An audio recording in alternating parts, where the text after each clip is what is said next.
G'day. I just wanted to touch briefly on a subject that I think a lot of people are interested in. It's the idea of control over our lives. And I personally have come to feel that throughout my life, certainly the experience of control sometimes seems to be there, sometimes it doesn't. There's a lot of worldly philosophies out there about where control comes from. Some people think control comes from having lots of money. Some people think it's sort of your popularity. People you see on YouTube will talk about the people that control the narrative. Control people, whatever that means.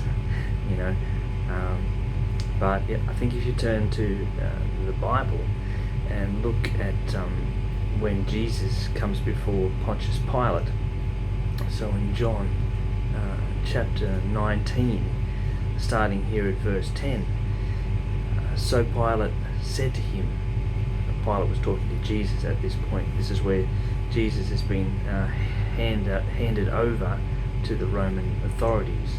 He's brought up on this false charges.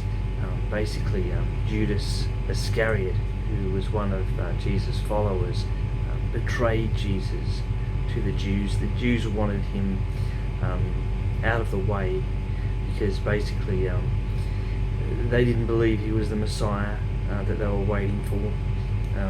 He was a threat to the Jewish religious leaders, so they wanted to get rid of him. So he was betrayed by Judas Iscariot and brought up on these false charges. So here he ends up before the Roman governor, Pontius Pilate, and so Pilate said to him, "Do you refuse to speak to me? Do you not know that I have authority to release you and authority to crucify you?" So crucifixion was this dreadful Roman form of capital punishment that was around during the Roman period, and it's well known. It's basically being tortured to death by being fixed on this wooden structure in a cross shape, and you basically just hung out there until you virtually suffocate to death. Of course, there were other forms of brutality leading up to that. Jesus himself was scourged or flogged. He was beaten. So it was virtually being tortured to death. So Pilate's saying, because he was questioning Jesus, and Jesus wasn't giving him many answers, and this is where he comes up with the expression, "Do you refuse to speak to me?" And he claims to have authority over Jesus. "Do you not know that I have authority to release you and authority to crucify you?" And Jesus answered him, "You would have no authority over me if it were not given to you from above. Therefore, the one who handed me over to you is guilty of greater sin." So he says a lot there. He's basically putting the record straight. That even though Pilate considered himself as some sort of ruler of men, as some governor who had lots of power and authority, Jesus is quite flatly saying to him, "Look, you've really got no power, no authority, unless it comes from a higher power, a higher authority." He's saying, given to you from above. And basically what we know from the Bible scriptures is that what Jesus is talking about here, from above, it's from a heavenly power and authority, and obviously the power of God himself. So ultimately what we find in life is that we don't have the power, the authority, the control that we think we do, and we can't gain it from these sources that we think will give us power and authority, such as things like money, popularity, any of those kind of things really are artificial. Really, at the end of the day, a lot of these power and authority figures end up becoming more like servants to something rather than being in control of things. They're more like a slave to something. They're a slave to money. They're a slave to their fans. All this kind of stuff. You're being manipulated and virtually puppeteered by these false ways of gaining power and control. I personally, myself, worked briefly within the legal profession, and from personal experience I can say that the legal profession really seems to have a lot of power, to stand up in court, to quote the law, to rely upon the law to influence judges, to make decisions that affect people's lives. But really what's happening in that system is that the lawyer is being paid to perform a certain service for a client, whether they're working in the capacity of a defence lawyer or solicitor, or they're working on the prosecution side of things, or they're working in some other civil type of law.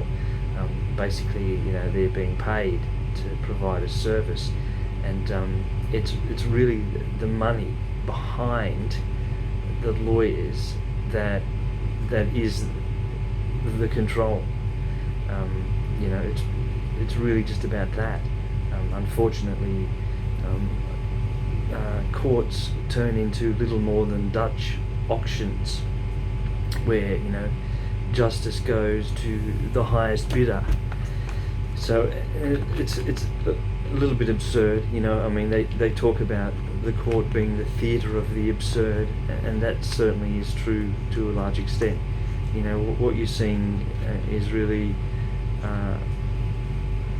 a sort of morality play being played out, and as I say, it really does boil down to he who or she who puts the most money into the system wins. Yeah, it's very disappointing in that sense, but that's the crux of it. So the lawyers don't have the power that they appear to have. Really, the power they have comes from somewhere else. It comes from somebody else's money, basically.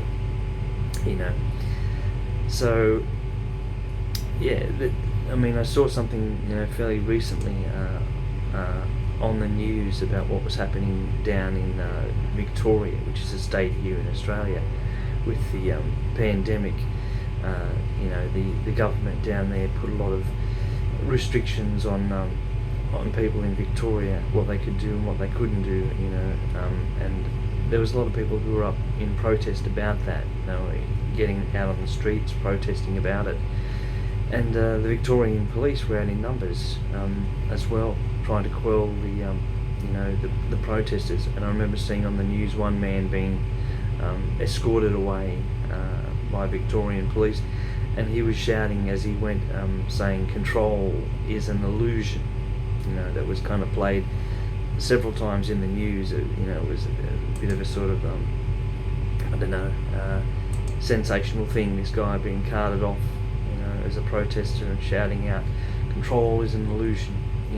Well, what he was saying from my experience is very true. It is absolutely an illusion. It doesn't matter what worldly source of power or control you try and tap into. At the end of the day, that power and control is an illusion. You're being controlled by it more than controlling it. You're serving it more than it serves you.